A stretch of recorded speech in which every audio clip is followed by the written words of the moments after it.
Hola, soy Manuel Mesa y tengo el gusto de seguir con este segundo programa de la historia oculta de la humanidad. Agradecemos su interés por acompañarnos en estas entredichos y dichos y historiadores y geólogos y arqueólogos principalmente que dicen cada uno por su lado, su opinión, pero al final se juntan todos. Y lo que nosotros hacemos es guiarnos por libros, por documentos probados y narrar, hacer análisis del contenido de estos libros. Pero el principal que estamos trabajando desde hace 8 días en el inicio es la Atlántida. Quiero decirles que el autor de este libro se llama Marco Vigato. Es un escritor italiano que le gustó hacer este libro, lo estudió. Esta gente, este tipo de personas viajan mucho, exploran mucho, estudian mucho, tocan mucho, ¿verdad? Comprueban, etc.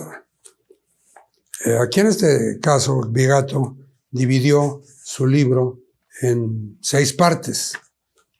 Y empezamos hace 8 días con la primera parte, que es la esotérica. Habrá alguien que escuche esto de esoterismo y piense que es algo religioso. Y no. Yo diría que lo esotérico entra dentro de aquello que existe, pero no está comprobado. Entonces, no sé por qué decidió llamarle historia esotérica. Sí tiene algo de místico, claro que lo tiene, pero no desde el punto de vista que muchas personas que nos están escuchando lo conocen, lo entienden. Entonces, dentro de esta parte primera, esta habla de un mundo antes del propio, del nuestro. Y nos quedamos en la parte de Egipto, tan famosa en su antigüedad, la Esfinge, las pirámides, la de Giza, etc., el Valle de los Reyes, orillas del río Nilo, que de la parte oriental de la orilla del río, en la parte occidental. Hay muchas cosas, mucho estudio que ha inspirado a estos personajes de la historia a meterse con Egipto. Pero hay mucho más que Egipto. Ahorita voy a hablarles de lo contemporáneo, los tiempos contemporáneos, no tanto lo que pasó en Egipto en este tiempo y lo que pasó en México en este otro. Así es, está demostrado, pero no fue al mismo tiempo, y menos en la Atlántida. La Atlántida fue un continente que desapareció por varias causas que nos indican, pero lo interesante, y sobre todo como mexicano que soy, y como este programa que es para todo el mundo que nos escuche, pero principalmente para los mexicanos, para que sepamos el origen de nuestra raza o de nuestras razas, que han mezclado y llegado a una mezcla del mexicano. Somos una raza mexicana. Se decía que el geólogo Robert Schoch, que puedo darles más datos en esta ocasión de quiénes estas personas. Robert Schoch fue un geólogo y profesor asociado de Ciencias y Matemáticas en el College of General Studies de la Universidad de Boston. Bueno, este señor nos habla de que las pirámides y la Esfinge de Giza ha sido cuestionado de manera similar en los últimos años. Cuando a principios de la década de 1990, ya no en el siglo XVII, XVIII, auténtico, ¿sí? Siglo XXI. Bueno, el 90 todavía era siglo XX, sí. El renombrado geólogo, como lo dije, Robert Schoch, hizo pública por primera vez su opinión que la gran esfinge de Giza había sufrido miles de años de erosión hídrica. ¿Qué quiere decir esto? Que mucho antes de su supuesta fecha de construcción, que se habla de 2500 años antes de Cristo, estuvo sumergida.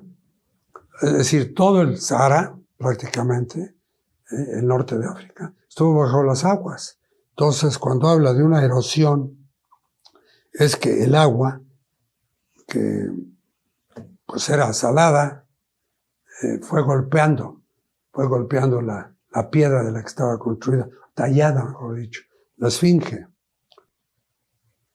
Según Scotch, las marcas de la erosión visibles en el cuerpo de la esfinge solo pueden haber sido el resultado de una inmensa o intensa erosión por lluvia que se produjo en una época en la que en el norte de África aún no era un gran desierto, era como estaba bajo las aguas.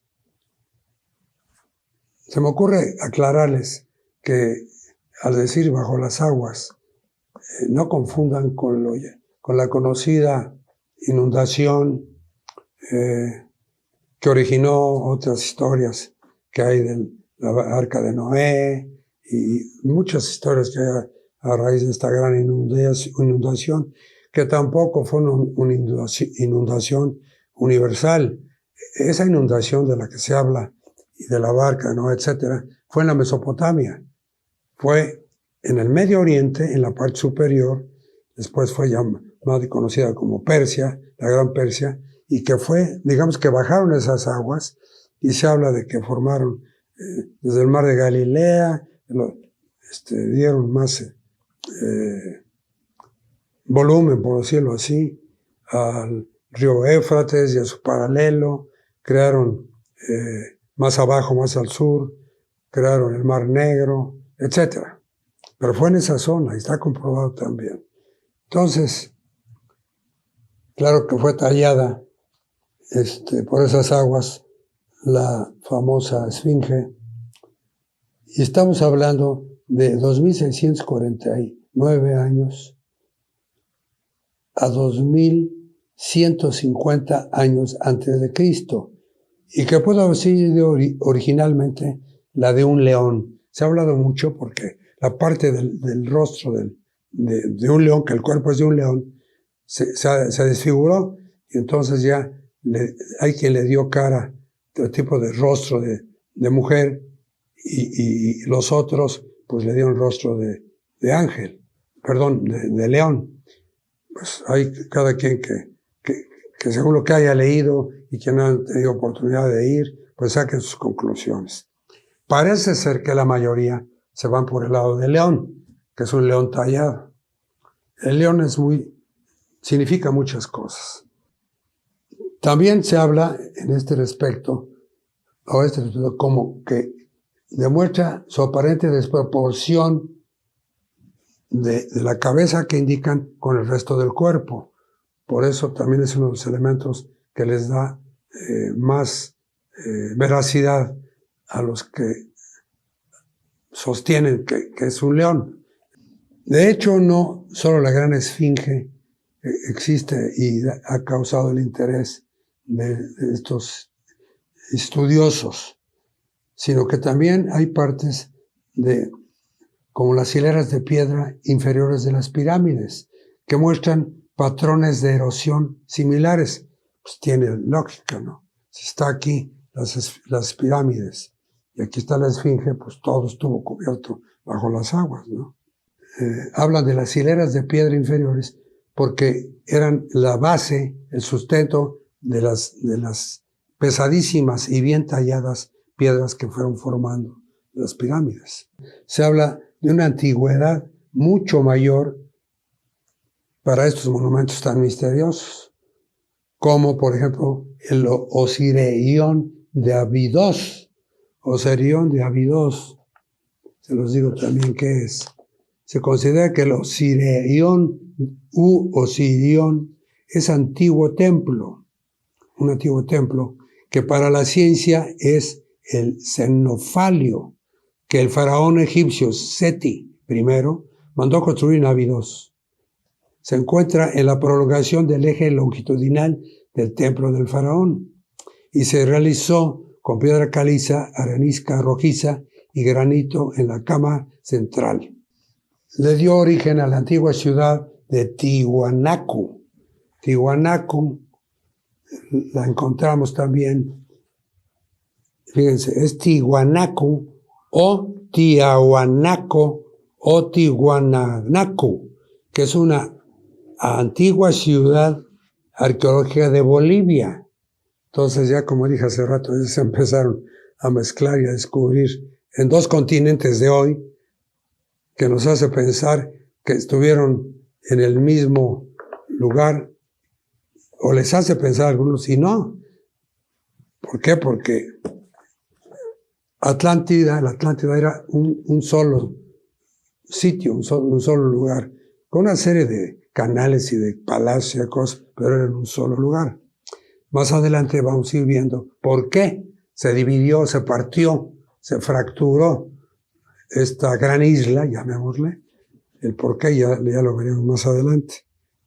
Aún más desconcertante es la evidencia de alta tecnología antigua.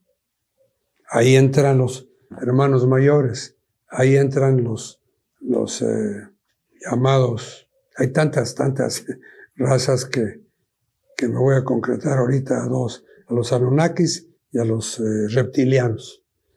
Aparentemente son los más populares en la actualidad, pero hubo muchas razas con alta tecnología, incluida la vitrificación de la piedra, no, pues es la más dura, la perforación a alta velocidad y el mecanizado que también se encuentra en estos mismos sitios.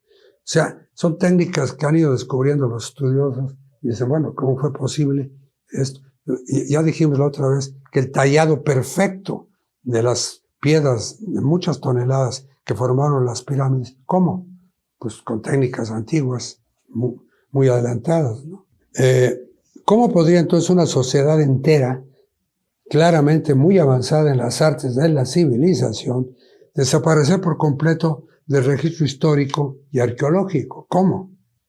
Quizás, para usar las palabras del autor Graham Hancock, dijo que realmente seamos, o pensó él, que fuéramos una especie con amnesia. ¿Por qué? Porque no recordamos ni sabemos realmente cómo nos fuimos formando como humanidad.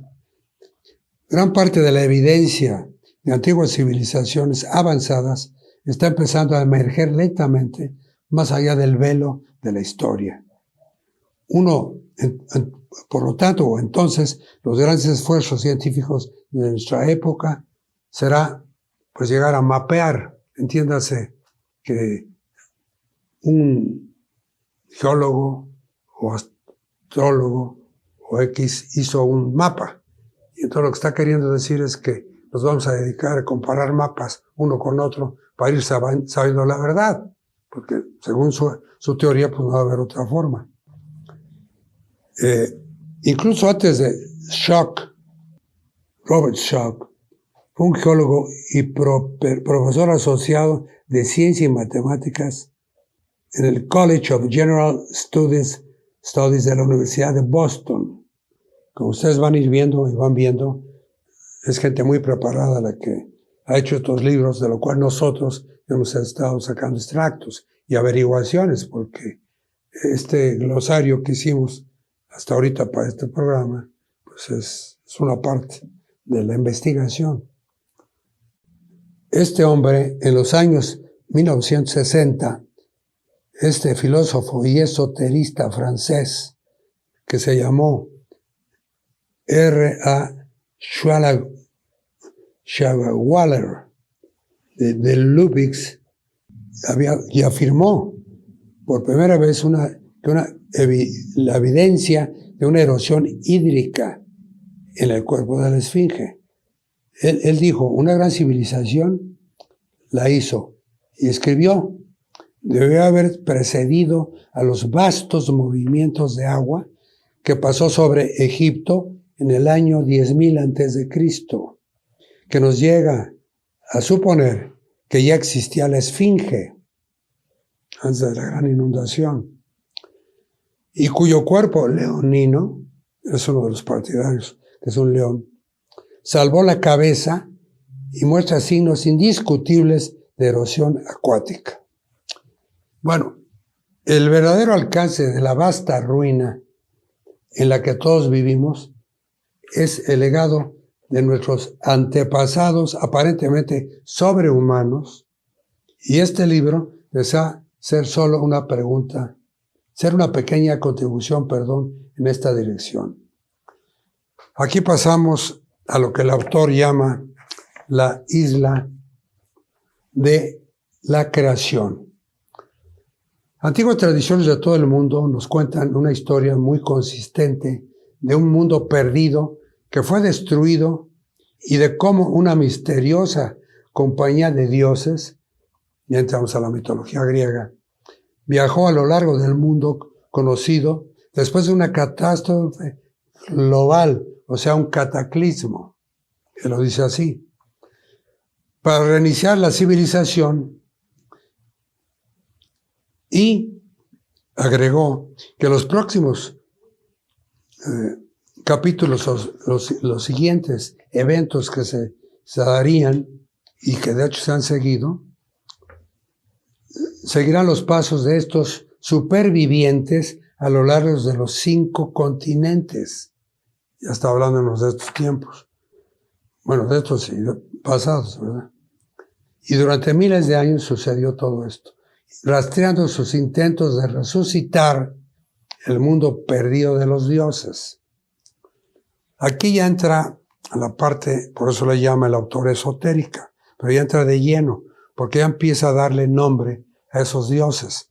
Recuerden que creo que hablamos la vez pasada de los dioses, que la cultura griega les dio un nombre, y de ahí sale un Apolo y un Hércules, y por el lado de las damas, pues está Afrodita, y etcétera, ¿no? Por ejemplo, habla del templo de Edfu. Edfu fue conocida en la antigüedad como Beddet. Es una ciudad egipcia ubicada en la orilla occidental del río Nilo. Es conocida como la ciudad del Horus alado, cuyo nombre significa el de arriba. Es el segundo templo más grande de Egipto. Bueno, es el templo de Edfu, que como dice anteriormente, ya lo leí del libro, estuvo, y restos hay todavía, situado en la orilla occidental del río Nilo, en el lugar de una batalla mítica entre los dioses Horus y Set. Es posiblemente el más completo y mejor conservado de todos los templos, el de Edfu, del antiguo Egipto. Aunque la construcción actual solo data del periodo ptolemaico,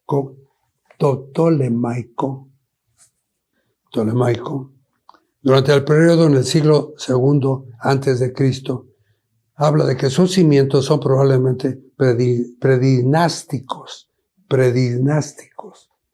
Pues la palabra nos dice que se había hablado de ellos anteriormente, pero le dieron una categoría de divino, dinásticos. Las inscripciones en las paredes del templo forman el mayor conjunto de epigrafías. Es la ciencia que estudia las inscripciones antiguas grabadas en una superficie dura. Se trata de una disciplina auxiliar de la historia que permite acercarnos a otras épocas históricas y conocer con mayor profundidad sus culturas y expresiones artísticas. Bueno, esos textos han sobrevivido desde la antigüedad. Uno de estos textos fue publicado por un egiptólogo francés, Émile Chassinat. Este francés nació en el 1868 y murió hasta 1948. Sus obras ocupan más de 3,000 páginas de texto en 15 volúmenes y desafortunadamente también permanecen en gran medida sin traducir. Esto es muy común, muy común. En 1969, la egiptóloga británica Eve Raymond, ella publicó una traducción parcial de una parte de las inscripciones que desde entonces se conocen como los textos de la construcción de Edfu. Edfu, si la tenemos por aquí, Edfu, sí. Conocida en la antigüedad como Betet, es una ciudad egipcia ubicada en la orilla occidental del río Nilo. Conocida como la ciudad del oro salado, cuyo nombre significa el de arriba, ya lo dijimos hace un momento, sí. Sí, que es el templo más grande de Egipto, exactamente. Bueno, pero ella, Eve Raymond, lo menciona nuevamente. Estos parecen haber formado parte de un grupo de escritos religiosos que tratan de los orígenes míticos del ser humano y del templo, del que se dice que es una copia de los escritos que Thoth, el famoso Thoth, ese Thoth, que es un antiguo dios egipcio de la sabiduría, el conocimiento y la escritura, así como de la ciencia, la magia y la luna, el famoso Thoth, el cual hizo según las palabras de los sabios de Meweret. Sigue en este capítulo con su isla de los primigenios. En esta isla, el primer registro de la misma contiene la descripción del lugar donde comenzó la creación y se fundaron las primeras mansiones de los dioses. Este lugar no era Egipto, sino una isla conocida con el nombre de Isla del Pisoteo o Isla del Huevo. Fue en esta isla donde se creía que los primeros creadores de la tierra, seres con misteriosos poderes sobrenaturales, por eso es esotérico, y más antiguos que los propios dioses, se manifestaron por primera vez en una forma algo insustancial. Poco se sabe de la situación original de la isla, salvo que estaba cubierta de juncos, un rasgo significativo, como veremos más adelante, y también presente en las mitologías mesoamericanas. Se hace alusión a la instalación de un recinto y a la excavación de un canal. Ahorita vamos a ver por qué. Que contenía agua de un tipo especial, el agua. También aprendemos que los creadores originales sufrieron una metamorfosis en la isla, después de lo cual tomaron forma física a través de un proceso descrito como la encarnación o la entrada en un cuerpo de un poder divino. Bueno, aquí no me meto más aclaraciones. Aquí nos habla de la creación que pues, sabemos los que creemos en Dios, creador de todas las cosas, lo dije la otra vez, visibles e invisibles, y nos metemos a la parte científica, ¿sí? Entonces, pues, cada quien que tome su opinión. Porque también habla de un poder divino, no nada más del creador del universo, sino habla de los hermanos mayores que ya dije, que son los extraterrestres. Se habla de que todos sus divinos habitantes perecieron. Después de un periodo de tiempo desconocido, el siguiente registro describe un ataque a la isla llevado a cabo por un enemigo descrito como una serpiente. Fíjense, descrito como una serpiente, como consecuencia del cual la isla fue destruida y todos los habitantes divinos perecieron. Tenemos aquí, escribe Raymond, la imagen clara de un desastre que provocó que los pies del Creador fueran traspasados y el suelo de la isla se partiera. Siguió un tiempo de oscuridad durante el cual la primera generación de dioses permaneció oculta bajo el campo de juncos. ¿Dónde se dan los juncos? Se dan en el agua, se dan en la orilla de los lagos, de las lagunas, ahí se dan los juncos. Luego habla de otra parte que los dioses navegaron. Una vez que la luz volvió a brillar sobre el mundo primitivo, los juncos mencionados eran lo único que se veía en la superficie de las aguas. Fue entonces cuando una nueva compañía de dioses llamada Sheptiu, ¿qué eran? Era un grupo de deidades encargadas de la responsabilidad concreta de la creación, como dioses que los tomaban, ¿no? Entonces, Dios se llama Sheptiu. Surgió de un lugar de la isla llamado el inframundo del alma, sigue siendo espiritual y esotérico. Como consecuencia de la pronunciación de hechizos sagrados, las aguas primitivas retrocedieron y emergió la primera tierra seca. La serpiente fue derrocada y el antiguo campo de batalla se convirtió en el lugar elegido por los dioses para la creación de sus nuevos dominios. Estos eran de forma circular, teniendo la apariencia de un círculo dividido en 4 cuadrantes. Bueno, de otro fragmento aprendemos que los dioses Shepit, que ya hablamos de ellos, después de haber recreado los dominios sagrados, abandonaron la isla y, según Raymond, se creía que habían navegado a otra parte del mundo primitivo, en el que crearon la era Cleópolis. La era Cleópolis ya tiene que ver con los griegos. Habla aquí de Heracles, la era Cleópolis, principal ciudad del 20 nomo del Alto Egipto, al sur de El Fayum, próxima a Beni Suef, otra ciudad. Esta Heraclópolis, como ya dije hace un momento, era una ciudad en el Alto Egipto. Se hace alusión a la fundación de nuevos dominios sagrados en diversas partes del mundo primitivo, siendo cada uno de ellos nada más que la recreación de un lugar sagrado desaparecido. Pueden pensar en el Edén, pueden pensar en la tierra prometida, pueden pensar hasta en el cielo, ¿verdad? Como cada quien quiera. Bueno, sigue este hombre, este creador, en el monumento al fin de los tiempos. Esto me gusta porque habla de México. Dice, a 8,000 millas de distancia, o sea, esto que acabo de leer fue allá, o acá, ¿verdad? Y esto que voy a leer, pues pasó en el lado contrario, pero a 8,000 millas de distancia. Pues es casualmente o causalmente la distancia que hay entre una parte de América con Europa, o con una parte por la orilla del Atlántico con el continente africano, pero son 8,000 millas.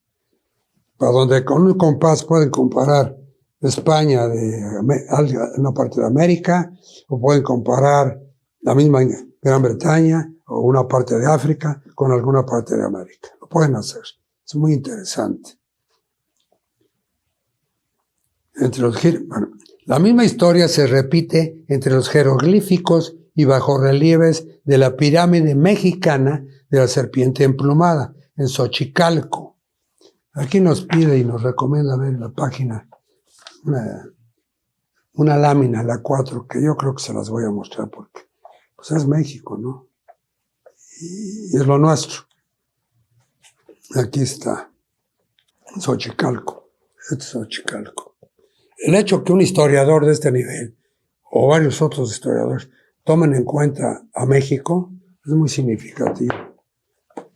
Si fuera yo político, les hablaría en política que se usa, o se ha usado en los últimos tiempos, toda esta cultura, que nos debe de enorgullecer y enriquecer, porque esta parte de Xochicalco, pues, no compite, pero se puede comparar con la parte del sureste de México, la tan famosa y actualizada zona maya, por decirlo de alguna forma, ¿sí? Entonces, dice aquí que los antiguos mexicanos atribuyeron la invención del calendario y de la agricultura, junto con todo tipo de logros artísticos y científicos, lo atribuyen a Quetzalcóatl, el dios civilizador y sabio, rey sacerdote de Toyán. Si encontramos a Toyán, nos dice que proviene del náhuatl y significa lugar donde proliferan los carrizos o tules. ¿No les suena curioso algo así? Con Teotihuacán, que todo su alrededor estaba lleno de tules, ¿sí? Uno de los nombres de Quetzalcóatl era Acatl, que significa una caña o carrizo, Acatl. Y el nombre de su gran ciudad de Toyán, también aparentemente significa lugar de cañas. ¿Podría ser este otro nombre más para la isla de la creación? La misma isla representada en la pirámide de Xochicalco y descrita en los textos de la construcción de Edfu, como Tolán, significa lugar de cañas, y dice el autor, ¿podría ser este otro nombre más para la isla de la creación? Y la misma isla representada, lo repito, en la pirámide de Xochicalco y descrita en los textos de la construcción de Edfu. Y podría entonces el Toyán mexicano haber sido solo una recreación de esta tierra perdida. Hay que pensar en todo esto. Porque Toyán proviene del náhuatl y significa lugar donde proliferan los carrizos o tules. Bueno, una recreación de esta tierra perdida. Bueno, entonces, siguiendo con la parte esotérica, habla de la Atlántida de Platón. Si esta historia de la Atlántida de Platón les suena a alguno de ustedes familiar, es porque es casi palabra por palabra la que Platón cuenta sobre la isla perdida de la Atlántida. De hecho, si lo creemos o no lo creemos es cosa de cada quien. A Platón le fue transmitida originalmente a su bisabuelo Solón por los sacerdotes del templo de Sais en Egipto. Resulta que Solón fue el bisabuelo de Platón. Y créanme que yo en clase de historia egipcia y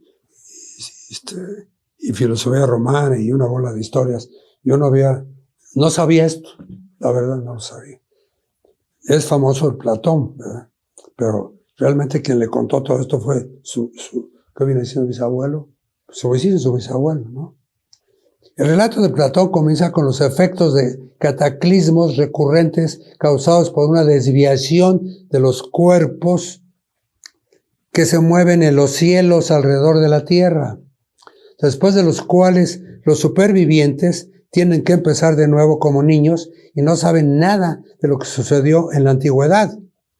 Uno de esos cataclismos, escribe Platón, ocurrió 9,000 años antes de la época de Solón, o sea, el año 9600 antes de Cristo. La Atlántida era entonces una poderosa potencia que ocupaba una gran isla, más grande que Libia y Asia juntas. Imagínense.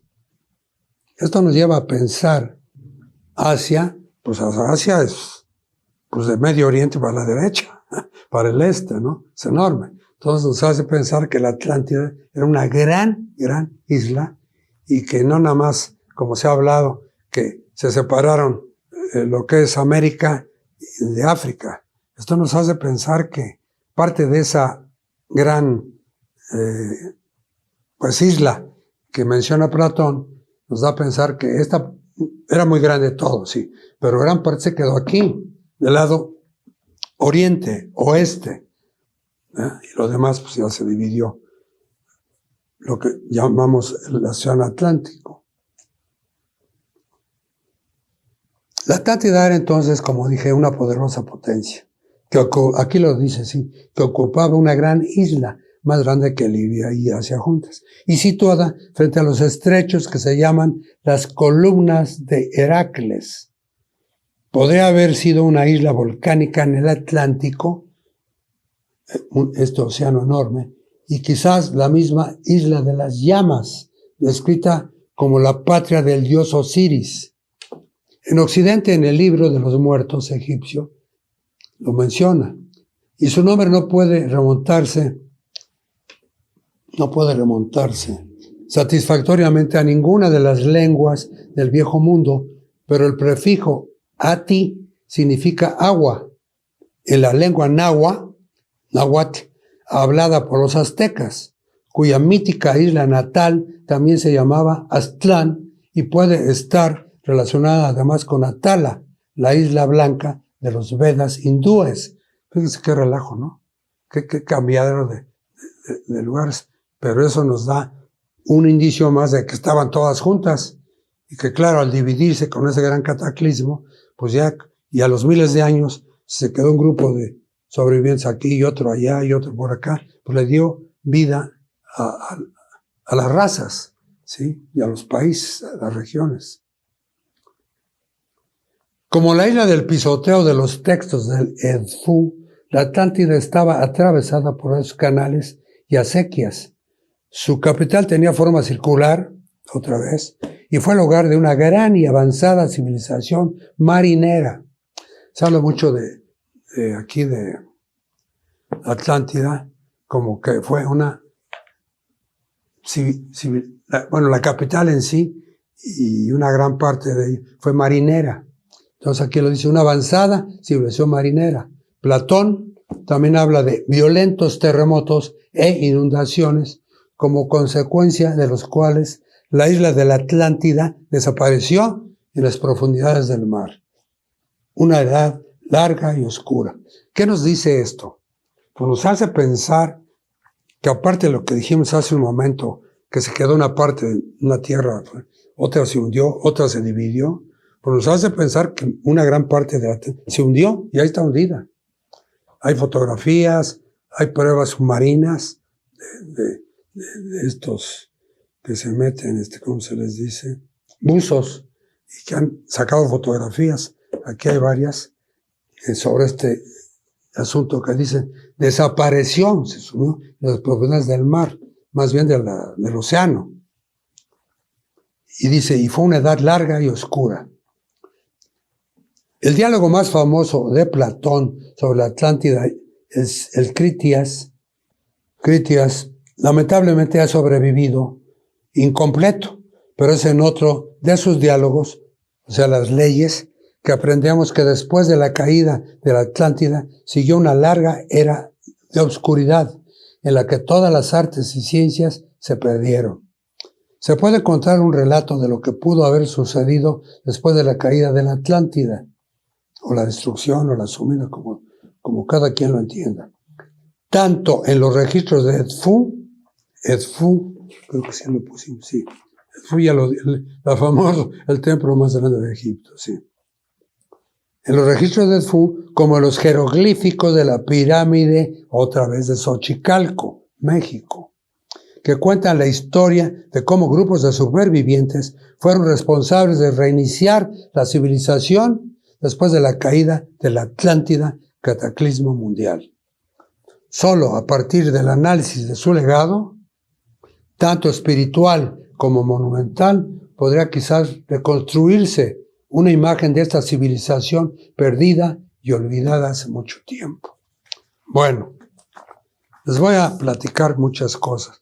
No sé exactamente qué tiempo nos quede. Pero si viene o no viene más adelante, porque habla en su segundo capítulo, este hombre habla de, permítanme, bueno, aquí está, Atlántida y los ciclos del tiempo, es como se llama. Y habla otra vez de la expresión esotérica y los tiempos del hombre. Y habla más bien de cuestiones de antropología. Pero aquí cabe mencionarles algo. Ya hablé la semana pasada de este hombre, este gran hombre, que se llamó... Este libro es la historia prohibida. Habla de las tecnologías prehistóricas, la intervención extraterrestre y la información sobre los verdaderos orígenes de la civilización. Aquí usa la palabra extraterrestre, acá la usa seres, pues no dice de otros planetas, pero de entender, ¿verdad? Fuera del planeta Tierra. Y aquí en este libro, el autor Douglas Kenyon, que es tan honrado el hombre, que no se dice creador, él habla de tecnologías históricas, la intervención extraterrestre y la información sobre los verdaderos orígenes de la división. Pero toma en cuenta y lo agradece a los que cooperaron, los que estudiaron pruebas del catastrofismo, cambios repentinos y graduales en la Tierra. Otro habla de los modelos antiguos que dice que no funcionan. Habla del darwinismo y el creacionismo que está en duda. Y aquí, este autor no habla de Darwin. Entonces, yo estoy, como muchos de ustedes estarán, en la teoría del darwinismo. Darwin. Se dice, la teoría de Darwin, que nacimos los actuales seres humanos del agua, de los peces, X, animal creado en el agua. Pues aquí nuestro conocido Zecharia Sitchin, Sitchin, fue un hombre que, ya lo dije, me acuerdo muy la vez pasada, graduado de la Universidad de Londres y un gran estudioso de las lenguas muertas, y encontró estas tablillas que eran en arcilla y que cuando estaba fresca la tablilla escribían en arameo y en no sé qué tanto lenguas antiguas. O se dedicó a investigar y a buscar lo que otros encontraron, y está en los museos de Londres, de Jerusalén, del Vaticano y de otras grandes ciudades. Y basado en todo este descubrimiento, nos habla de los Anunnakis. Los Anunnakis, que están de moda, ya lo dije, siguen de moda. Porque hay una teoría que ya se volvió política, que no sé quién haya o esté recibiendo Telegram. Telegram es una cadena que se dice que los partidarios de Trump la crearon, ¿sí? Y entonces están sacando muchas cosas que van de acuerdo a esta teoría, ¿sí? Y no tardará en salir otro canal que hable de lo contrario, aunque quién sabe si les dé tiempo. Porque han metido la política en la historia y viceversa, más bien la política en la historia. Entonces, a una votación del 20 de noviembre yo no creo que les dé tiempo. O tendrán los políticos americanos, norteamericanos, ya algo preparado y lo sacarán. Pero Sitchin habla de los Anunnakis y habla de que tienen controlado por lo menos a los Estados Unidos. Entonces, ¿qué son estos seres? Son los seres extraterrestres, ¿sí? Como los reptilianos, exacto. Son los dos de moda, que ellos controlan Europa, etc. Y entonces ya, si me meto un poquito más a esto, les tengo que hablar de algo de política. Seguramente saben lo que es el Deep State, Estado profundo. Estado profundo son todos los ricos, los poderosos del planeta Tierra, contra los cuales los partidarios del nuevo mundo, de la nueva, no civilización en sí, sino el nuevo grupo que les llaman los patriotas, en donde está obviamente Trump, Putin, el líder de China, el de la India, Corea del Sur, y se dice que Japón también. Pues es una realidad, ya estamos viviendo. Entonces, fíjense qué curioso, acabamos de la semana pasada y hoy de hablar de los tiempos pasados y de los tiempos presentes y de lo que predijeron que iba a suceder. Aquí hablo de un gran historiador que se llamó, en 1917 publicó su libro, Spengler, William Spengler. Él como profeta celebró su obra en 2 columnas. En este lado, cultura griega y cultura romana. Y de este lado predijo la decadencia de Occidente, que resultó ser, y se adivinaba, estaba en plena Primera Guerra Mundial, que era los Estados Unidos, los norteamericanos, que ha arrastrado, así como Roma arrastró muchísimos países y culturas, pues aquí los